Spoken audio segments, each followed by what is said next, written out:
So greetings and wishes from Rohini College of Engineering and Technology and myself Manoj, Mechanical Department. Now we are going to discuss some limitations of first law of thermodynamics over the second law of thermodynamics. And in this part, we are going to look at the limitations of first law. So what are all the disadvantages and what are all the limitations in the first law? The first law is used to relate and evaluate the various energies involved in a process. For example, first law represents the net heat transfer is equal to the net work done. So it evaluates and relates the different forms of energy involved in a process. All the physical and chemical process takes place in such a manner that the total energy of the universe is constant. In common, it's a common observation that all the process have a natural direction of its own. This first law does not determine the feasibility of spontaneity of a process. A process which can take place by itself under the given set of conditions, once it has been initiated if necessary, is said to be a spontaneous process. On the other hand, the process which are forbidden and are made to take place only by supplying energy continuously from outside the system is called non-spontaneous process. So this is the difference between spontaneous and non-spontaneous process. The spontaneity of a process is due to a finite driving potential, whether the force or the cause of the phenomena. And what happens is the effect. The limitations of first law is elaborated with some two or more examples. The first example is coffee and atmosphere. So the reverse process, the hot coffee getting hotter in the cooler room as a result of heat transfer from the room to the coffee, but this process is not possible. This never takes place. This process never takes place. If it is happens, it will not violate the first law. Since first law represents the amount of energy lost by the surrounding is equal to the amount of energy gained by the coffee. This is what first law says.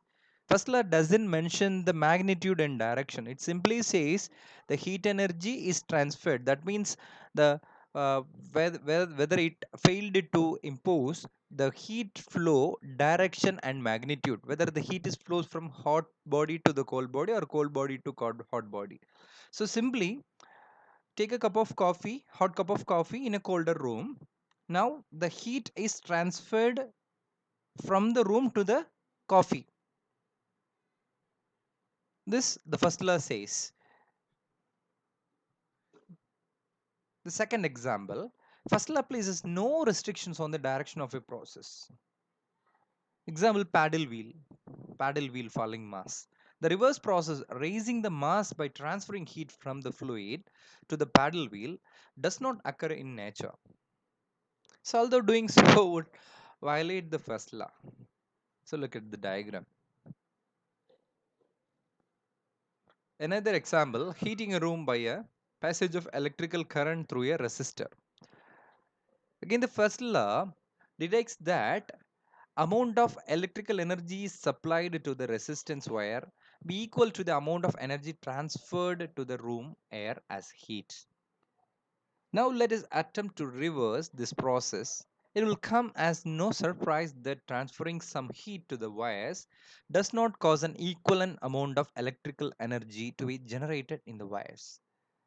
So here we are considering the example as heating of your room by a passage of electrical current through a resistor. When the amount of electrical energy is supplied continuously to the resistance wire be equal to amount of energy transferred to the room as heat. That means the amount of heat generated in the resistance wire is equal to the amount of energy transferred to the whatever the energy generate or produced in the resistance wire, the same will be transferred to the room This is first law set. Let us attempt the reverse process. It will come as no surprise that transferring some heat to the wires from the room, it is not possible at all. So this violates the first law. This actual practical process violates the first law of thermodynamics. So these are all the major limitations. So it is clear from this argument that process proceeds in a certain direction and not in the reverse direction. So taking a cup of hot cup of tea and hot cup of coffee and colder room, the heat is flows from the hot body, that is from the cup of coffee to the room is possible. And a wire resistance wire is continuously supplied with electrons, that means electricity, the room gets heated because the hot wire transfers the heat to the atmosphere due to the convection, and the room gets heated. So the reverse process won't happen. So some certain process may happen in a certain direction only, not in reverse direction. That that we have understood in this chapter. The first law places no restrictions on the direction of the process, but satisfying the first law does not ensure the process can actually occur. We can reverse it. The amount of heat energy given is completely converted to the work energy, we can say, but it won't practically happens. This inadequacy of a first law to identify whether the process can take place in remedied by introduced another general principle called as second law of thermodynamics. To overcome such a limitations in the first law, we are moving to another principle called second law of thermodynamics. The second law clearly mention or clearly says the energy can flows from which level to the which level. That means it is known that the ball or water possesses more potential energy at higher level than at the lower level. This suggests that the spontaneous process proceed by degrees of energy, that is from higher level to the lower level. The state of lowest energy corresponds to the state of maximum stability. Therefore, the natural tendency of all the system in this universe to go from instability to stability supports the fact that any process which involves a decrease in energy should have an inherent tendency to take place, not the other way.